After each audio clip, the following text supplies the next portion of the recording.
Bonjour à tous, on va voir ensemble ce qu'on appelle la volatilité d'un marché. Dans un premier temps, on va voir la définition, simplement. Ensuite, on va voir les interactions avec d'autres concepts tout aussi importants. Et pour finir, on va passer sur MetaTrader et voir quelques indicateurs qui permettent d'analyser la volatilité d'un marché.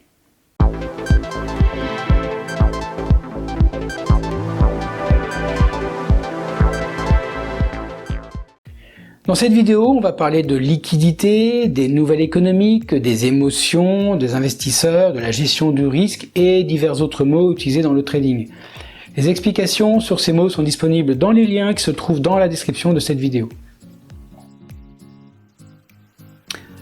La volatilité est un concept essentiel dans le trading. Elle mesure la rapidité et l'ampleur des variations de prix d'un actif financier sur une période donnée. Voyons une explication simple de la volatilité.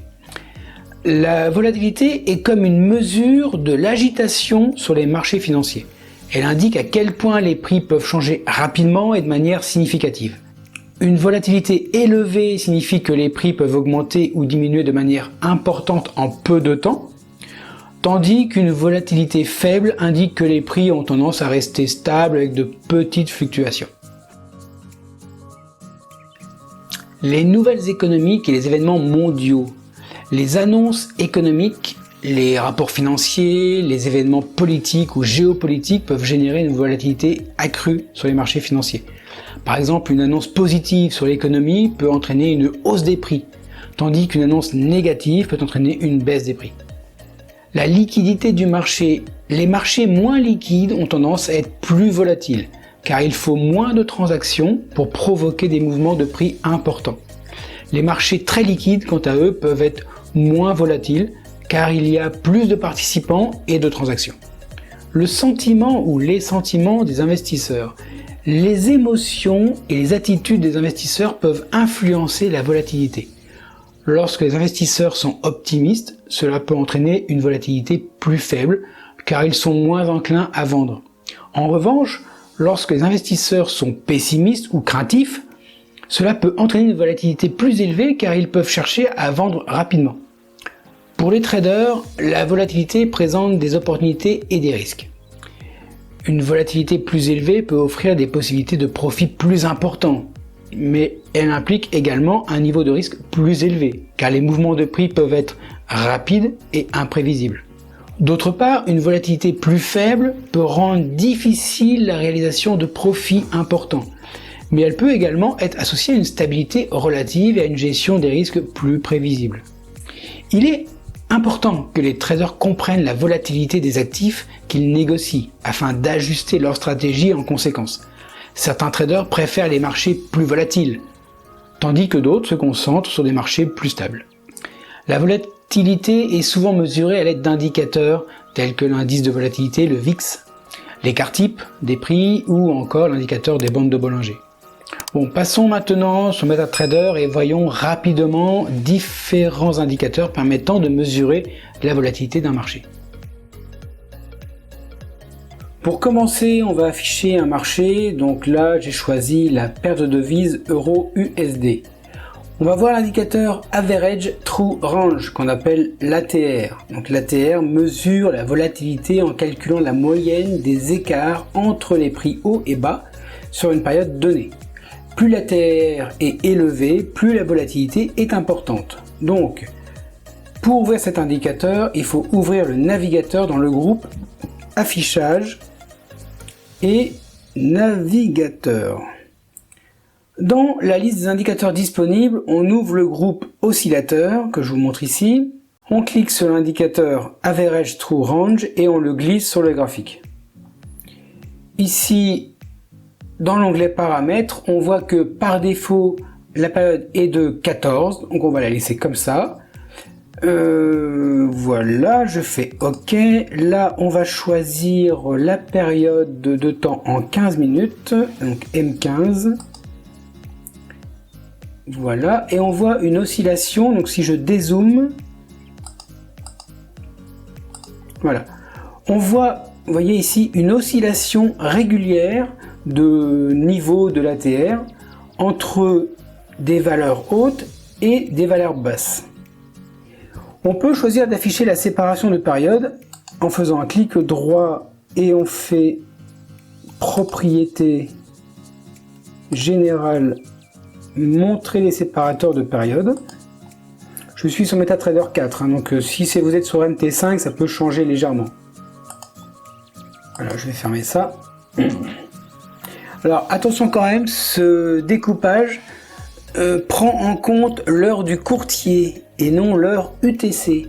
Donc il y a des décalages possibles en fonction de votre courtier. N'empêche que pour le marché euro-dollar, l'ATR subit une première hausse quand les marchés américains et européens sont ouverts en même temps. Donc ici par exemple. Et après il y a donc un moment donné où les Américains mangent. Et puis ça repart pour l'après-midi. Donc on voit bien 2 hausses consécutives dans chaque journée. Et ça montre bien quand les marchés européens et américains sont actifs au même moment. Ce qui prouve qu'on a une volatilité beaucoup plus importante. Généralement, quand l'ATR est élevé, c'est à ce moment-là que les traders peuvent faire des bénéfices plus importants avec une vraie volatilité élevée. Maintenant, je vais mettre les bandes de Bollinger. Donc pour cela, je vais réouvrir Afficher navigateur et je vais choisir dans le groupe Trend, donc Trend qui est tout en haut, et je fais Bollinger Bands. Pareil, soit je fais un double clic ou je prends et je glisse sur le graphique. Dans l'onglet paramètres, on laisse les valeurs par défaut, donc 20 périodes, la déviation égale à 2 et un décalage à 0. Et on va appliquer ça sur le prix de la clôture. Moi j'aime bien, c'est ce qui est fait régulièrement, donc pas de problème. Je fais OK. Alors là je vais dézoomer parce que sinon ça va être vite invivable. Peut-être pas trop quand même. Alors, vous voyez que les bandes de Bollinger se composent de 3 lignes. La moyenne mobile simple, qui est au milieu, une bande supérieure, également appelée la bande de résistance, une bande inférieure, également appelée la bande de support. La largeur des bandes de Bollinger augmente lorsque la volatilité augmente. On voit ici qu'il y a une augmentation de la volatilité quand les deux marchés débutent dans la journée. On voit que les bandes ici s'écartent. Ici, on voit aussi qu'elle s'écarte régulièrement, en fait. De toute façon, chaque jour, c'est ça. Hein. On voit aussi que le petit resserrement, quand les Américains vont à la cantine, on voit que les bandes de Bollinger se referment légèrement. Bon, c'est léger parce qu'il y a 20 périodes d'écart, donc c'est normal. Hein. Donc, en fait, on se rend compte que utiliser les bandes de Bollinger ou utiliser l'ATR apporte à peu près la même information. En tout cas, ça permet de valider une information par rapport à l'autre. Maintenant, on peut aussi utiliser un indicateur CCI, ce qu'on appelle le Commodity Channel Index. Donc pareil, je fais afficher navigateur. Donc pour l'ouvrir, il est dans le groupe oscillateur. Donc je fais ici et je le cherche, il est là. Commodity Channel Index. Donc je le glisse sur le graphique. La période par défaut est de 14 appliquée sur le prix typique, donc on a bien typical price, période de 14. Je valide. Alors vous voyez qu'il est en bas, hein, le CCI, il est assez bruité. Alors ce qui se passe, cet indicateur a 2 seuils. Le premier est à plus 100, ici, la barre du haut, le pointillé en haut, et l'autre partie est à moins 100. Quand l'indicateur est compris entre les valeurs plus 100 et moins 100, cela signifie que le marché est dans une zone de congestion, c'est-à-dire qu'il n'y a rien de particulier à faire. Par contre, dès que le CCI passe au-dessus du seuil de plus 100, cela indique une potentialité de hausse et c'est un signal très intéressant. De la même façon, le passage sous le seuil de moins 100 indique une potentielle tendance baissière.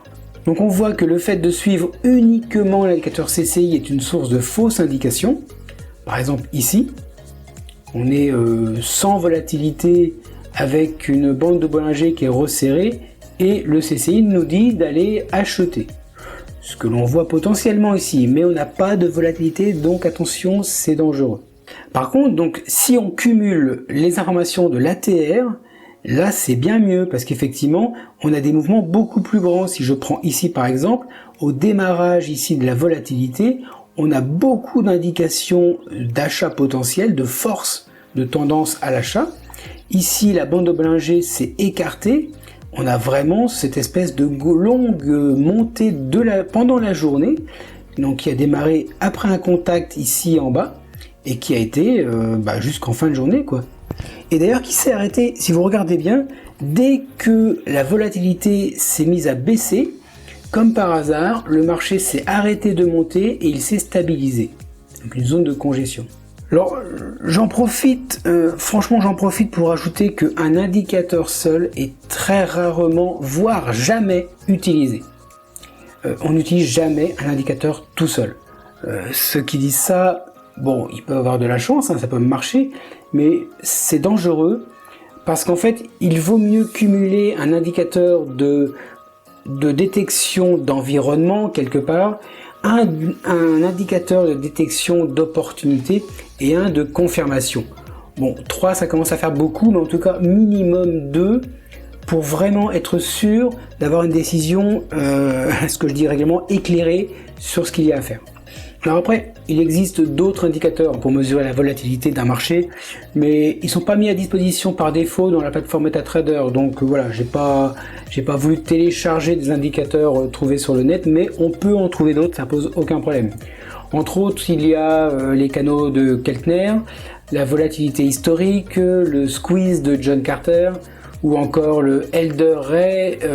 Bon voilà, mais c'est pas nécessaire de tous les connaître. C'est pas la peine. Déjà, utiliser ceux qui sont déjà en place, c'est largement suffisant. Bon, je vais arrêter là cette démonstration.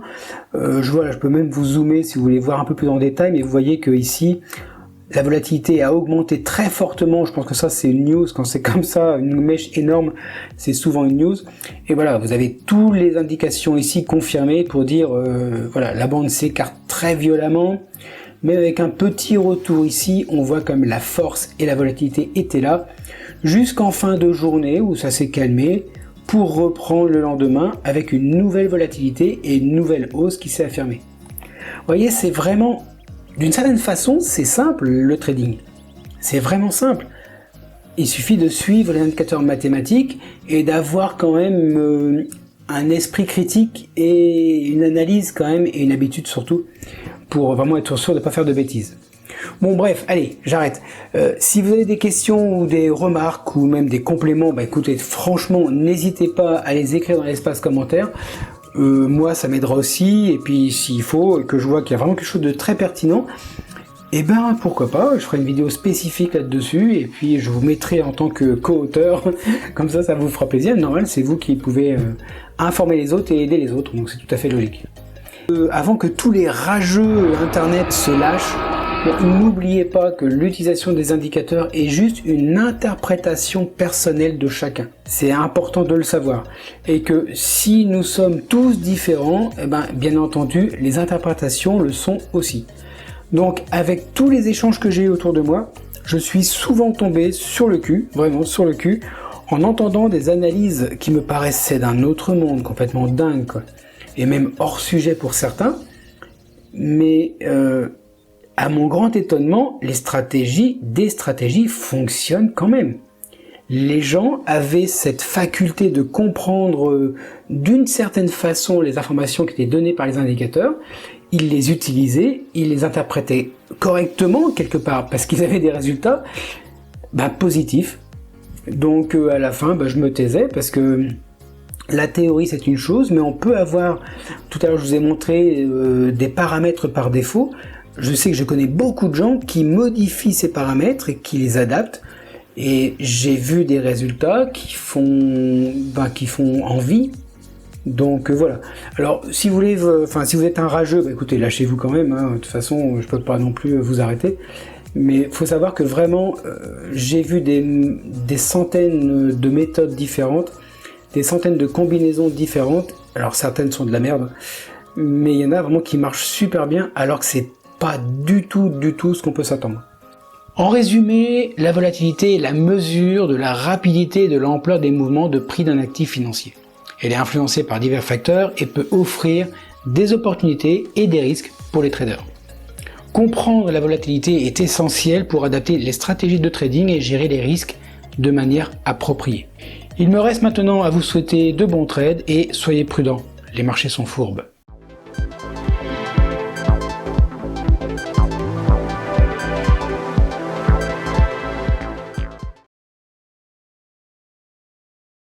Bonjour, c'est pas dur. Allez, vas-y. Bonjour. Bonjour à tous. Bonjour tout le monde. Non. You les copains. Bonjour à tous.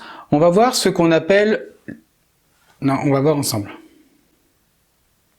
Bonjour à tous. On va voir ensemble ce qu'on appelle la volatilité...